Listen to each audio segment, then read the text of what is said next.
আপনারা দেখছেন নিউজ তৎকাল 24। নমস্কার, নিউজ তৎকাল 24 এর পর্দায় আপনাদের সকলকে স্বাগত। আপনাদের সাথে আমি অপরূপা। দেখতে থাকুন এখনকার সংবাদ শিরোনামগুলি। চিলড্রেন হোম থেকে পালালো 3 নাবালিকা, উঠল নির্যাতনের অভিযোগ। জুলাই বাড়িতে কিশোরের অস্বাভাবিক মৃত্যু, এলাকায় শোকের ছায়া। আন্তর্জাতিক নার্স ডে উপলক্ষে আগরতলায় বর্ণাঢ্য র্যালি।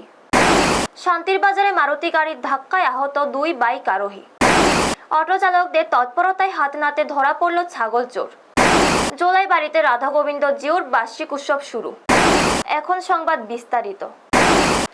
উদয়পুরের কাকরাবন থানার অন্তর্গত শালগড়া এলাকার আলোর দিশারি চিলড্রেন হোমকে ঘিরে উঠল চাঞ্চল্যকর অভিযোগ। সোমবার রাত প্রায় 10টা নাগাদ ওই হোম থেকে পালিয়ে যায় 3 নাবালিকা। দীর্ঘ সময় হাঁটতে হাঁটতে মঙ্গলবার দুপুরে তারা পৌঁছায় বিশ্রামগঞ্জের চেছড়িমাই এলাকায়। ক্ষুধার্ত অবস্থায় একটি বাড়িতে জল ও খাবার চাইতে গেলে স্থানীয়দের সন্দেহ হয়। পরে এলাকাবাসী বিষয়টি বিশ্রামগঞ্জ থানার পুলিশ ও চিলড্রেন হোম কর্তৃপক্ষকে জানায়। খবর পেয়ে পুলিশ এবং হোমের কর্তৃপক্ষ ঘটনাস্থলে পৌঁছে 3 নাবালিকাকে নিজেদের হেফাজতে নিয়ে যায়।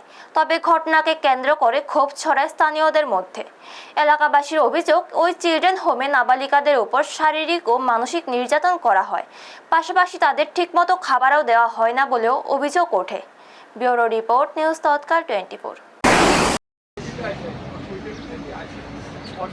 মনে তোমরা কোন জায়গাতে আসলা? তোমরা কোন জায়গাতে আসলা? আমতলি হোমে তোমরা মানে ফালাই আইছো কে রে গো? হ্যাঁ, তোমরা মারে? তোমরা কি মারে আমতলি হোমে?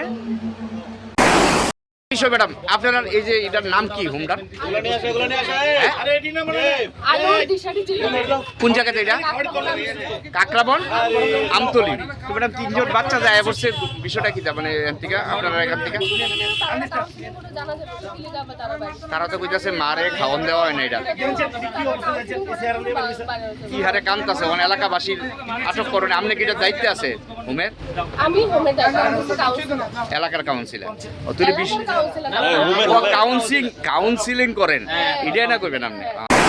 জুলাই বাড়ির ঠাকুরছড়া মগপাড়ায় এক কিশোরের অস্বাভাবিক মৃত্যুকে কেন্দ্র করে নেমে এসেছে শোকের ছায়া। মঙ্গলবার সকালে এলাকার মানুষ ঘুম ভাঙতেই সামনে আসে হৃদয় বিদারক সেই ঘটনা। জানা যায়, ঠাকুরছড়া মগপাড়ার বাসিন্দা আপ্রুচি মগের 16 বছরের ছেলে রামুং মগকে মঙ্গলবার সকাল আনুমানিক 7টা নাগাদ বাড়ির পার্শ্ববর্তী একটি স্থানে ঝুলন্ত অবস্থায় দেখতে পান পরিবারের সদস্যরা। খবর পেয়ে ঘটনাস্থলে পৌঁছায় পুলিশ। পুলিশ সূত্রে জানা গেছে, যুবকের বাবা প্রথমে তাকে ঝুলন্ত অবস্থায় দেখে নিচে নামিয়ে মাটিতে শুয়ে রাখেন। পরে পুলিশ এসে মৃতদেহ উদ্ধার করে। প্রাথমিকভাবে জানা যায়, সোমবার রাতে বাবা ও ছেলের মধ্যে পারিবারিক অশান্তি হয়েছিল। সেই ঘটনার জেরেই কিশোরটি এমন চরম সিদ্ধান্ত নিয়ে থাকতে পারে বলে অনুমান করা হচ্ছে। 16 বছরের এক কিশোরের এই অস্বাভাবিক মৃত্যুতে গোটা এলাকায় গভীর শোকের পরিবেশ তৈরি হয়েছে বলে জানা গেছে। ব্যুরো রিপোর্ট, নিউজ তৎকাল 24। একটু কাল্লা হচ্ছে একটা কাজে তো নয়েছে ছেলেটা, একটা 10টার সময় ভাত টাত খায় না। গেছে যে সাইকেলে রাস্তাতে মোবাইল চাইয়ার, ওই মোবাইল টোবাইল চাইয়ার গেম টেম খেলতে মানুষ এটা চাইছিল। তো এখানে আয়ের বাড়িতে ডাক দিছে, ডাক দিয়ার ভাতটা খাওয়াই দিছি, বোকা দিছি কইতে বোকা দিয়ারে ভাতটা খাওয়াই দিই। তারপরে ঘুমন জায়গা থেকে হেঁটে রয়েছিলাম। আর তো একটু একটা তো আগে থেকে পরিশ্রম করতেছি, যখন ঘুমিয়ে গেছে আমি। আজকে 11:30টা নাগাদ আমাদের ভাইপোরা এবং জুলাইবাড়ি, ভাইপোরা পিএস এবং জুলাইবাড়ি আউটপোস্টের যে পুলিশ কর্মকর্তারা রয়েছেন, ওনারা একটা ছেলে রেমং মক 16 বছরের, ওকে হ্যাঙ্গিং কেস। মানব সেবার অন্যতম উজ্জ্বল প্রতীক নার্সের সম্মান জানাতে সোমবার উৎসবমুখর পরিবেশে পালিত হলো আন্তর্জাতিক নার্সেস ডে।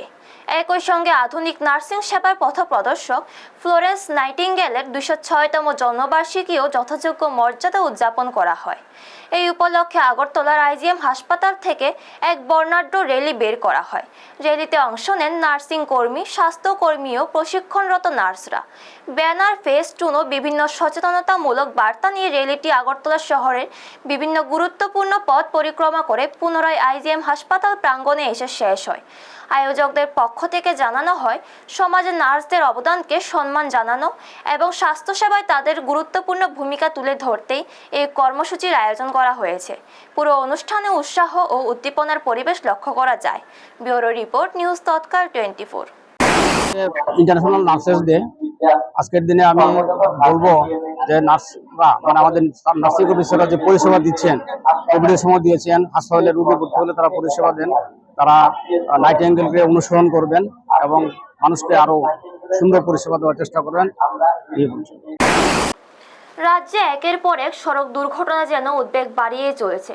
তারই মধ্যে মঙ্গলবার শান্তিরবাজার মহকুমার ট্রাই জংশন এলাকায় ঘটে গেল আরও এক গুরুতর দুর্ঘটনা। একটি মারুতি গাড়ির ধাক্কায় গুরুতর আহত হন দুই বাইক আরোহী। জানা যায়, আগরতলা থেকে শান্তিরবাজারগামী একটি টাটা টিগোর গাড়ি ট্রাই জংশন এলাকায় দেবীপুর যাওয়ার মুখে দাঁড়িয়ে থাকা দুটি বাইককে সজোরে ধাক্কা মারে। এই ঘটনায় গুরুতর আহত হন কলাবাড়িয়া এলাকার বাসিন্দা দীনেশ দাস, বয়স 30, এবং মাইছড়া এলাকার বাসিন্দা বাপি দাস, বয়স 24। দুর্ঘটনার পর স্থানীয়রা দ্রুত আহতদের উদ্ধার করে শান্তিরবাজার জেলা হাসপাতালে নিয়ে যান। সেখানে কর্তব্যরত চিকিৎসক তাদের শারীরিক অবস্থার অবনতি হওয়ায় উন্নত চিকিৎসার জন্য আগরতলার জিবি হাসপাতালে রেফার করেন। ঘটনার খবর পেয়ে শান্তিরবাজার থানার পুলিশ ও ফরেনসিক দল ঘটনাস্থলে পৌঁছে তদন্ত শুরু করে। প্রাথমিকভাবে অনুমান করা হচ্ছে, গাড়ি চালকের অসাবধানতার কারণেই এই দুর্ঘটনা ঘটেছে। স্থানীয় সূত্রে জানা যায়, দুর্ঘটনার পর গাড়ি চালক ঘটনাস্থল থেকে পালিয়ে যান। তবে ঘটনাকে ঘিরে এলাকায় নানা জল্পনা ছড়িয়েছে। ব্যুরো রিপোর্ট, নিউজ তৎকাল 24। দিন দুপুরে ছাগল চুরি করে পালানোর চেষ্টা, কিন্তু শেষ রক্ষা হলো না। অটো চালকদের তৎপরতা ও উপস্থিত বুদ্ধিতেই হাত নাতে ধরা পড়ল অভিযুক্ত চোর। ঘটনাকে কেন্দ্র করে সোমবার চাঞ্চল্য ছড়িয়ে পড়ে বিশালগড়ের গোকুলনগর এলাকায়। জানা যায়, হরিশনগর চা বাগান সংলগ্ন রেল ব্রিজের সামনে থেকে একটি ছাগল চুরি করে নিয়ে আসে এক ব্যক্তি।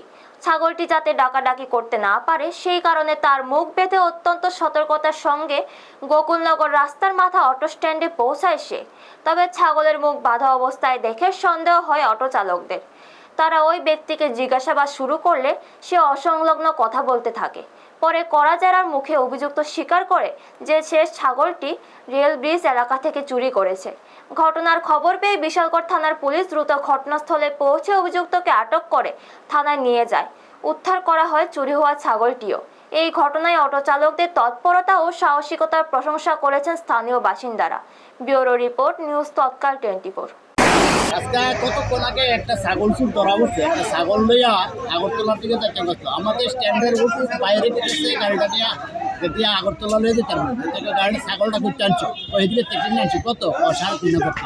এত বড় ছাগল 3,500 টাকা। তার সন্দেহ হয়েছে স্ট্যান্ডও সবারই করতেছে দেন ছাগল চুরি করে নিয়েছে, আমার দিয়ে আগরতলা লয়ে যেতে হবে।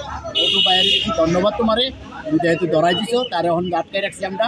বিশালগড় থানা ফোন করছি, বিশালগড় থানা থেকে স্টাফ আইতেছে, তার লয়ে যাবো। ভক্তি, সংস্কৃতি ও ধর্মীয় আবহে আবারও মুখর হয়ে উঠতে চলেছে জুলাইবাড়ি বাজার এলাকা।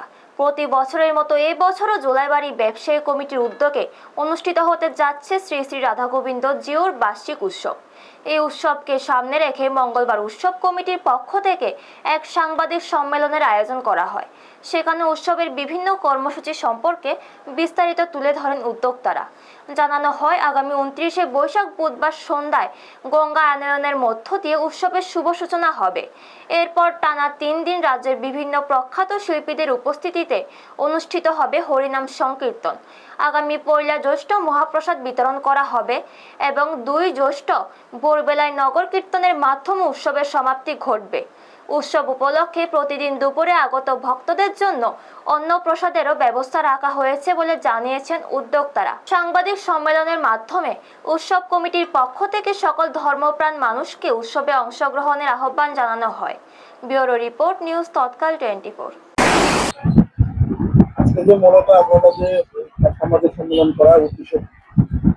আজকে এটা উদ্দেশ্য হলো আমাদের জুলাইবাড়ি বাজার ব্যবসায়ী সংঘের উদ্যোগে শ্রী শ্রী রাধা গোবিন্দের যে উৎসব 62 বছর ধরে উৎসব চলছে, তদ্রুপ আমরা এবছরও যে বাৎসরিক যে উৎসব শ্রী শ্রী রাধা গোবিন্দের বাৎসরিক উৎসব আমরা এবছরও পালন করতে যাচ্ছি। এই উৎসব আগামী 29শে বৈশাখ 1433 বাংলা সন্ধ্যা 6 ঘটিকায় অধিবাস কীর্তন শুরু হবে। তার সাথে 31শে বৈশাখ 30শে বৈশাখ 31শে বৈশাখ এবং 1লা জ্যৈষ্ঠ 1433 বাংলা বিকেল 3টা থেকে এখানে মহাপ্রসাদ বিতরণ হবে। তার সঙ্গে এই 3 দিন ব্যাপী যে উৎসবের দুপুর 12টার সময় 12টা থেকে থাকছে অন্নপ্রসাদ। এখনকার মতো সংবাদ এই পর্যন্ত। পরবর্তী সংবাদের জন্য চোখ রাখুন নিউজ তৎকাল 24 এর পর্দায়। আপনারা দেখছেন নিউজ তৎকাল 24।